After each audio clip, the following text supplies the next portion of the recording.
अस्सलाम वालेकुम दोस्तों, मैं हूं तस्वीर हुसैन और आप देख रहे हैं कार इलेक्ट्रिक डॉक्टर। दोस्तों, जैसा कि आप देख रहे हैं कि हम इस रूम में मौजूद है जो कि हमारा स्टोर है और इसमें हम लैपटॉप हमारा ये स्टोर है कि जिसमें हम बैठ के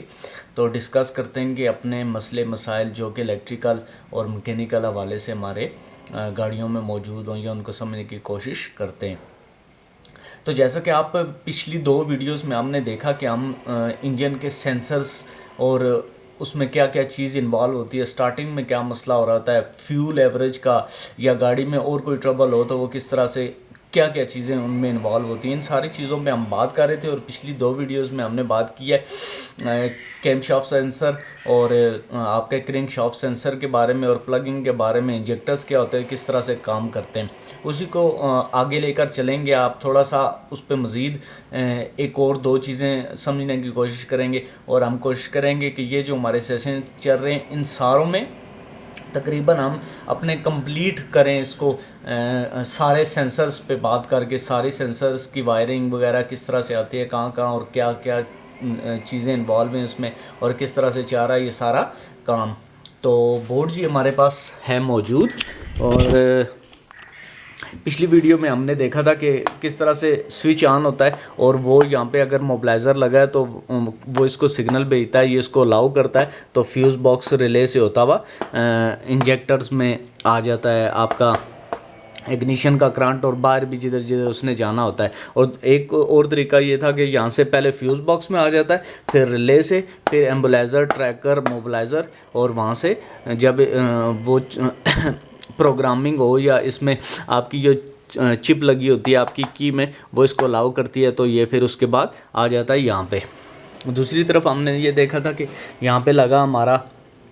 क्रैंक शाफ्ट सेंसर और कैम शाफ्ट सेंसर। ये दोनों क्या करते हैं कि एक तो इंजन की आरपीएम कैलकुलेशन और दूसरा इनका काम है कि प्लग की मौजूदा पोजीशन ये बताते हैं कंप्यूटर को, और कंप्यूटर फैसला करता है कि कौन सा प्लग इस टाइम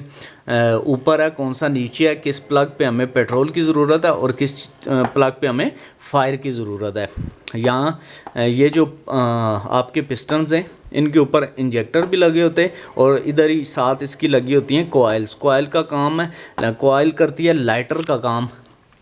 कि जिस तरह से सिगरेट कोई चीज़ जलाने के लिए हम लाइटर का फायर करते हैं तो उसको आग लग जाती है, इसी तरह से पेट्रोल इंजेक्टर देते हैं और कोयल करती है वहाँ पे स्पार्क, जिससे कि ब्लास्ट होता है और इंजन रनिंग में रहता है। अच्छा, ये जो दो हमारे अगर यहाँ पे आपके पास 2 पॉइंट वाला सेंसर है, 2 वायर्स वाला, तो उसमें एक आपके पास आ जाती है यहाँ पे 5 वोल्ट कंप्यूटर से, और दूसरा ये जब सिग्नल भेजता है तो वो कंप्यूटर में। इसी तरह से कैम शाफ्ट भी से इसी तरह से काम कर रहा होता है। अच्छा, ये सारा कुछ जब हमें समझ आ गया तो गाड़ी हमारी हो चुकी है अब स्टार्टिंग में कोई मसला नहीं है, स्टार्टिंग का मसला हो गया हल। अब उसके बाद जी ये वाला हिस्सा आपका जो प्लग्स, ये जो पिस्टन है, पिस्टन के बाद आपका यहाँ पे लगता है एक एग्जॉस्ट के बाद आपका उसके बाद एग्जॉस्ट से नीचे आपका आ जाता है कैटलाइटक, और कैटलाइटक होता है जी आपका कुछ इस तरीके से। फ़र्ज़ करें ये कुछ गाड़ियों में तो ये फ्रंट साइड पे लगा होता है और कुछ गाड़ियों में लगा होता है आपका बैक साइड पे। प्लग्स के आगे से यहाँ से जिस तरफ से आउटलेट, यानी कि जो भी यहाँ पे अंदर गैसेस हैं, जो भी हार्मफुल गैसेस वगैरह जो बनती हैं, वो इनको जब आउट टैक लगता है तो वो बाहर की तरफ जाती हैं, बाहर आती हैं। तो उसके बाद आपका ये जो कैटलाइटक आया है ये लगा होता है, इसके ऊपर लगा होता है जी यहाँ फ्यूल सेंसर। ये काम करता है, वो वहाँ से ही बैठ के ये चीज़ चेक करता रहता है हर टाइम कि इसमें कितनी आ रही है आपकी नमी, पेट्रोल आ रहा है, ऑक्सीजन आ रही है, ज़्यादा आ रही है, कम आ रही है, क्या करना है। तो वो उस चीज़ को पढ़ के एक सिग्नल के थ्रू कंप्यूटर को ये बात बताता रहता है कि इस टाइम लीन मिक्सचर है या इस टाइम आपका रिच मिक्सचर है। रिच मिक्सचर का मतलब ये होता है कि आपका पेट्रोल ज़्यादा आ रहा है और एयर कम आ रही है, और जबकि लीन मिक्सचर का ये मकसद होगा, मतलब होगा कि अब हवा ज़्यादा है और पेट्रोल कम है। लिहाजा ये सेंसर जो होता है आपका ऑक्सीजन सेंसर बेसिकली काम ये करता है कि ये कंप्यूटर को बताता है कि इस टाइम इसमें पेट्रोल को कम करने की ज़रूरत है, या इसमें इस टाइम पेट्रोल को ज़्यादा करने की ज़रूरत है। ये चीज़ें कैलकुलेट करके वो बताता रहता है। तो हम ये बात समझ जाएंगे कि कैटलेटर के ऊपरली साइड पे जो यहाँ पे सेंसर वन जो इसका प्राइमरी सेंसर है वो उसका पेट्रोल के साथ ताल्लुक़ होता है, और उसके बाद आ जाता है आपका कैटलेटर, और उसके बाद यहाँ पे सिलेंसर के साथ एक और लगा होता है आपका वो भी ऑक्सीजन सेंसर ही होता है, लेकिन वो ये चेक करता है कि यहाँ पे ये अपनी कैलकुलेशन देता है कंप्यूटर को। ये जो कैटलेटर है ये उन गर्म हवाओं को साफ़ करने की कोशिश करता है, उनमें से जो मुज़र ज़रात को ये करता है डिटेक्ट, और उनको अपने अंदर सक कर लेता है। इसमें इस तरह की एक मट्टी टाइप चीज़ होती है कि जो उसको सक करती है, और वो हार्मफुल गैसेस जो है कुछ उनमें जो इंसानी ज़िंदगी या मौलियात को ख़राब करने के लिए जो चीज़ें पाई जाती हैं उनको ये सक करने की कोशिश करता है, और फिर यहाँ से बाहर उन गैसेस को जाने की इजाज़त देता है। और यहाँ पे इस जगह पे इसके बाद एक और ऑक्सीजन सेंसर 2 लगा होता है, जिसको सेकेंडरी सेंसर भी कहते हैं। वो सेंसर चेक करता है कि आप इसमें मज़ीद कुछ गैसेस या इस तरह की चीज़ तो नहीं आ रही। ये दोनों, ये अपनी रीडिंग देता है और ये अपनी रीडिंग देता है। उस पे कंप्यूटर ये समझने की कोशिश करता है कि हाँ जी हमारा कैटलेटर भी ठीक से काम कर रहा है, और इस सेंसर से वो पेट्रोल की एडजस्टमेंट करता रहता है ताकि गाड़ी बैलेंस भी रहे, वो किसी तरह से अपना काम भी चलाती रहे। और उसके बाद अगर उसको लगेगा कि पेट्रोल कम है तो वो पेट्रोल को बढ़ा देगा, और वो पेट्रोल जल के बाहर आए या सीधा पीछे चला जाए ये उसका काम नहीं है।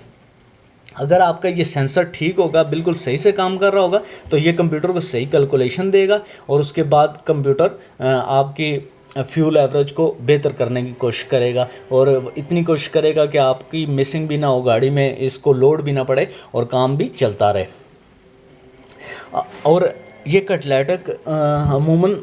मैं इसको अगर आपको एक चीज़ दिखाऊं, ये आप देखें इसके अंदर ये सामने ये इसमें गड़ा पड़ा हुआ है, और उसके बाद इतना डस्टी और इतना गंदा हुआ है कि जिसका कोई हिसाब नहीं है। अब हमारे यहाँ तो पाकिस्तान में ये रवाज है कि ज़्यादातर लोग बस ऑयल चेंज कर लेते हैं, और जब तक गाड़ी बिल्कुल झटके ना देना शुरू हो जाए, ये बिल्कुल कि नहीं भाई अब मेरे बस की बात नहीं है, तो तब तक हम उसको काम शाम ज़रा कम ही करवाते हैं। चलें कोई बात नहीं, कोशिश किया करें कि अगर गाड़ी हमारा इतना काम करती है तो हम भी उसका थोड़ा बहुत ख्याल रखें। तो उसके लिए ज़रूरी है कि आप उसकी जब भी आप उसकी करवाएं ट्यूनिंग वगैरह, तो कम से कम 2 महीने 3 महीने में एक बार तो उसकी फुल ट्यूनिंग का मतलब होता है कि सिर्फ प्लग खोल के एयर फिल्टर साफ़ करना नहीं होता, उसके बिल्कुल आप थ्रोटल बॉडी को उसके आप सर्विस करवाएं, उसके बाद आप उसको एग्जॉस्ट खुलवा के सिलेंसर की तरफ भी उसको तवज्जो देनी चाहिए। और ये जो आपका कैटलेटर है इसको आपने क्लीनर के साथ साफ़ करवाना है। एसिड ये जो ख़राब होने की इसकी वजह है,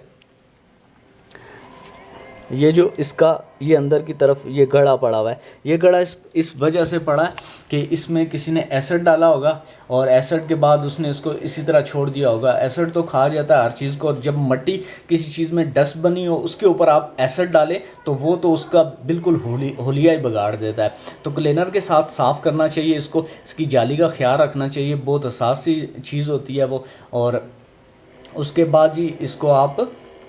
अच्छी तरह से, जब आप कैटलेटर का आपका साफ़ होगा, आपका ऑक्सीजन सेंसर सही से काम कर रहा होगा, और उसके बाद आपकी जो चीज़ें बाकी रह जाती हैं प्लग वगैरह थ्रोटल बॉडी सर्विस होती है, उससे कचरा अंदर नहीं जाता। जब कचरा अंदर जाता है तो आपके